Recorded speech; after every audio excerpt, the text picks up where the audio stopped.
And I want to start out by also saying that this morning I'm going to try and consider powerlessness as a good thing. But I also want you to bear in mind that I am perfectly aware that powerlessness is not always a good thing. I know, and you know, that there are people who have been denied agency over their own lives, and that who have been oppressed by others who strive to keep people disempowered. And that's just evil. And we need to shine a light on it at every time that we encounter it. Okay? Let me start with the reading of a quote from the Russian Orthodox Metropolitan Father Anthony Bloom. In the Russian Orthodox Church, the Metropolitan is a leading church officer, like a bishop. All right. Here are his words. It seems to me, and I am deeply convinced of this, that the church should never speak from a position of power. It should not be one power among others operating in one state or another. It should be, if you will, just as powerless as God, who does not use force, who only beckons us, opening up the beauty and truth of things without imposing them, who is like our conscience, telling us the truth while leaving us free to either listen to truth and beauty or to reject them. It seems to me that the church should be precisely like that. If the church should gain the position of a powerful organization, one with the ability to coerce or direct events, then there will always be the risk that it will want to wield power. But as soon as the church begins to wield power, it will lose its deepest essence, the love of God and an understanding of those whom it is called to save, not to destroy and remake. Thus ends the words of Metropolitan Anthony.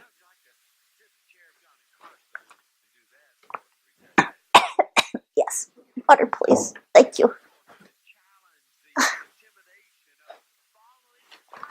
Okay, everybody got their taxes in on time? Yeah. Okay. Had to file an extension. Oh, hey, you know that churches don't pay taxes, right? Right? You know why? Because if there was a tax on churches, it would be very easy to tax them into silence or obedience. The people who shaped our country's government knew about this. They also wanted to keep government out of religion and religion out of government because they didn't trust the one with the other. Right? They didn't trust government to do religion well, and they didn't want to corrupt their religion by giving it governmental power. Right?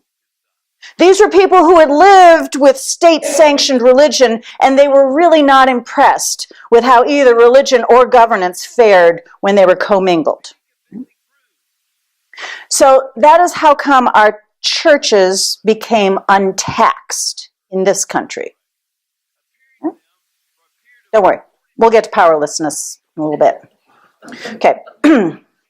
Now, every now and again, you're going to hear somebody say that we just need to strip away this exemption and we need to start taxing churches like every other institution. And usually the argument goes that this would benefit the society because those fat, wealthy churches would finally be required to open up their books and pay taxes on the piles of money that they're taking in and be taxed on all of the land and property that they're sitting on.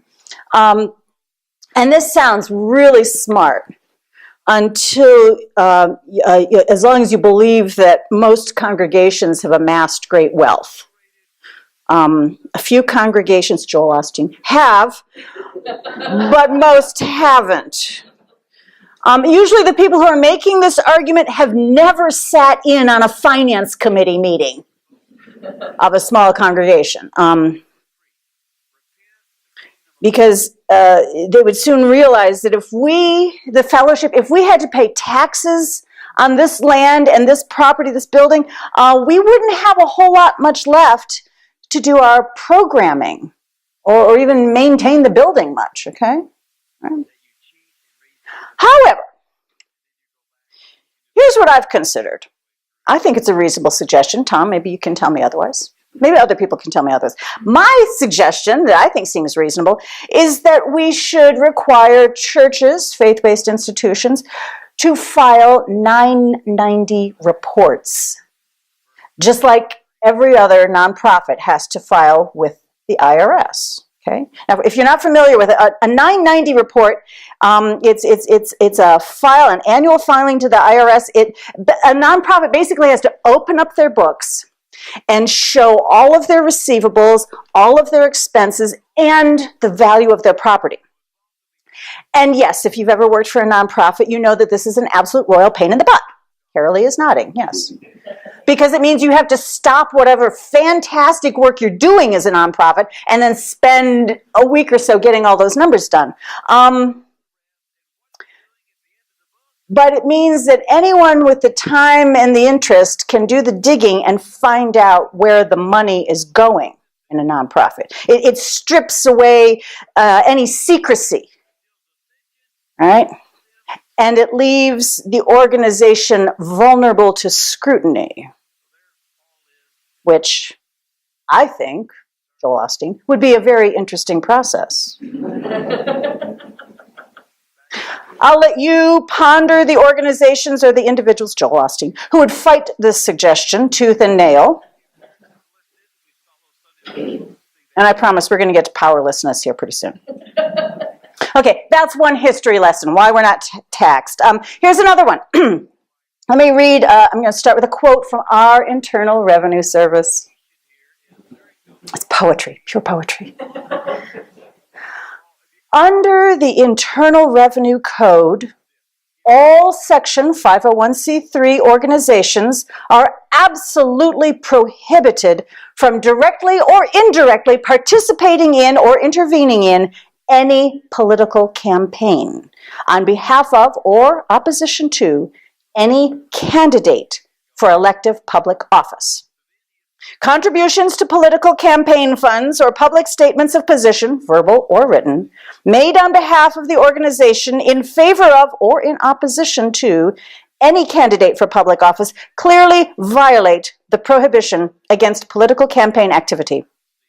Violating this prohibition may result in denial or revocation of tax-exempt status and imposition of certain excise taxes. Told you, poetry, ain't it? This little gem of our tax code is called the Johnson Amendment. It's because of two powerful Texans who were duking it out. It was a quick little bit of legislation that was run through Congress in 1954 at the height of the anti-communist mania that had gripped parts of our country. And there was a far-right conservative nonprofit that was funded predominantly by oilman H.L. Hunt. And this nonprofit was spewing out these really, frankly, conspiratorial messages under the guise of a public service announcement. And because Mr. Hunt had lots of money, they could pay for airtime on radio, television, newspapers. And some of the messages of this organization were beginning to target individual political people. And then Senator Lyndon Baines Johnson was worried that he might become a target of this nonprofit. So he slipped in this little bit of legislation into a big tax code rewrite that was going on, and he had bipartisan support, but it barred nonprofit, tax-exempt organizations operating under 501c3 from endorsing or opposing political candidates. but in a twist that LBJ himself probably didn't even fully quite anticipate, churches fit that description. So pulpits were no longer a place where official political endorsements could flow from. They hadn't really been fountains of this kind of endorsement, but no longer.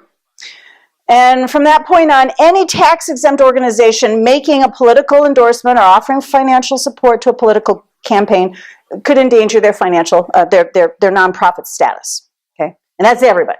That's the United Way, Girl Scouts, Church of Latter-day Saints, us. Okay. I will point out, though, that while the law has been enforced with many nonprofit groups, it's never been used to strip a church of its tax-exempt status, despite fairly regular pokes and challenges. My father even remembers our Unitarian minister in 1960 darkly warning against a possible Kennedy presidency on the grounds that because Kennedy was Catholic, he was thus beholden to the Pope above the country. And yes, that happened. I suspect the reason that no one ever really thought it necessary to challenge or exclude the churches was that, churches mostly historically kind of stayed in their lane, just sticking with spirit and the scripture, that kind of stuff, And the law is really, really narrow. So as a minister, I can still preach about social issues, and I can still call for a political response. I just can't tell you what I think you should vote. I can't tell you who to vote for. I can't. And as a body, the fellowship cannot make a financial contribution to a political campaign, right? Now, of course, there are some groups who are seeking to reposition their political work. Being tax exempt wasn't enough for them. They're trying to rebrand, repurpose their stuff and call it parish ministry. They're making it into a church. You know why they're making it into a church? Because they want to close their books off. They want to enjoy that tax exempt status and that closed book status. Simultaneously, there are some groups that are seeking to abolish the Johnson Amendment so that churches and their closed books can support political causes, so that they can support and funnel their money to political causes while keeping their books closed. Okay? I'm bringing all this up to point out how people with money are always trying to rewrite the rules of the game in their favor, in the hopes that they can hang on to the power that they are terrified of losing. Which finally brings us to powerlessness. And the value or the virtue of powerlessness. And back to what Metropolitan Anthony was calling for the church to never speak from a position of strength, to be as powerless as God. As powerless as God? I don't fully understand what he meant by that. But you know me. I delight in the notion of a God that is powerless. I am always working to upend the notion of omnipotence. And you know me, I'm not very impressed with certainty either. Because certainty allows a person to feel a little bit more control over their existence, and it gives a person a sense of power. You see, embracing uncertainty means having to get comfortable with a whole lot less power. But back to Anthony. Got to remember, he was from the Russian Orthodox Church. He was Russian. He had seen what happened when the church allied too closely with power. And he also saw what happened when government suppressed religion. He'd seen that. He saw what happened. Maybe that explains some of his position. Maybe this is why he felt that by not speaking from a position of strength, by striving to be as powerless as God, the church accepts humility, coming from a humble place, an open place, a place where change can happen. It's really hard to change when you're hanging on to power.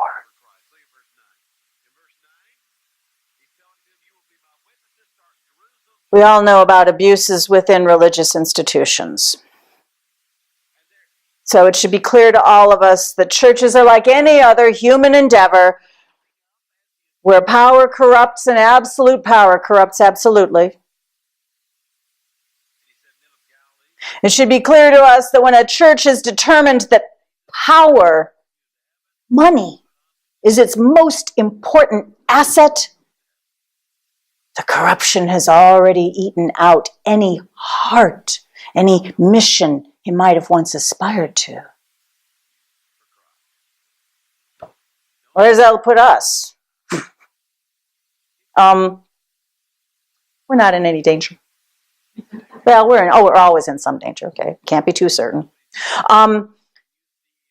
Because we are not in the habit of being certain with our theologies, Unitarian Universalists are a little less susceptible to that kind of corruption.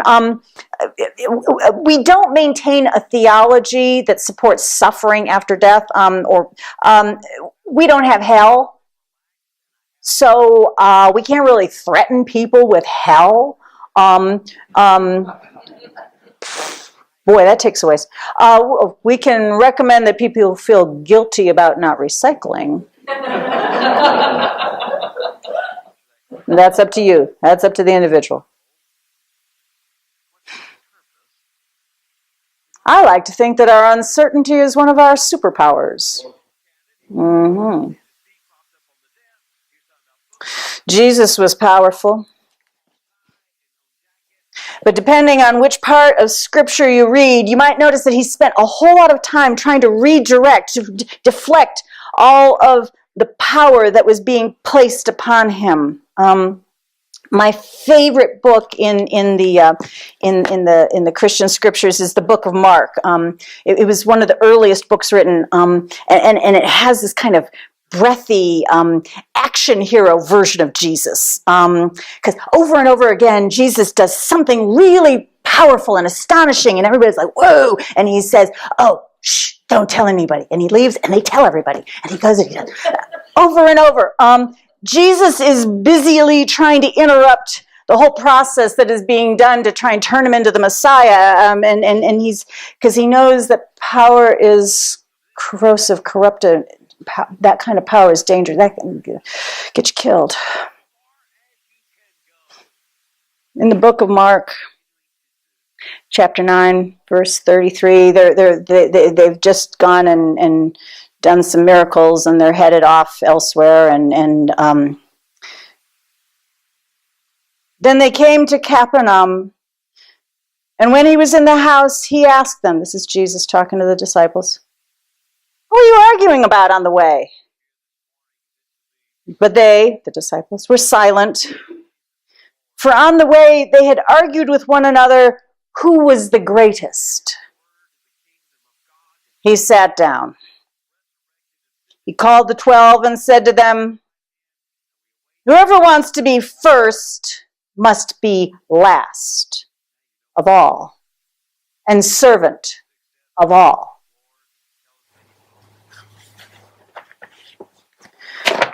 Jesus spent a lot of time taking them out.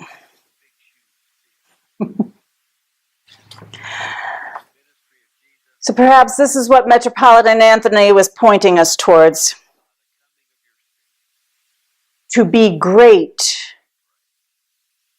A church has to be ready to be last of all, to be servant, to be open, to be as powerless as God. In training for the ministry, one of the things we learn over and over again as ministers, how utterly powerless we are. Training for the ministry is about just accepting how powerless we are. We can write beautiful sermons, we can sit beside bedsides, we cannot do anything more.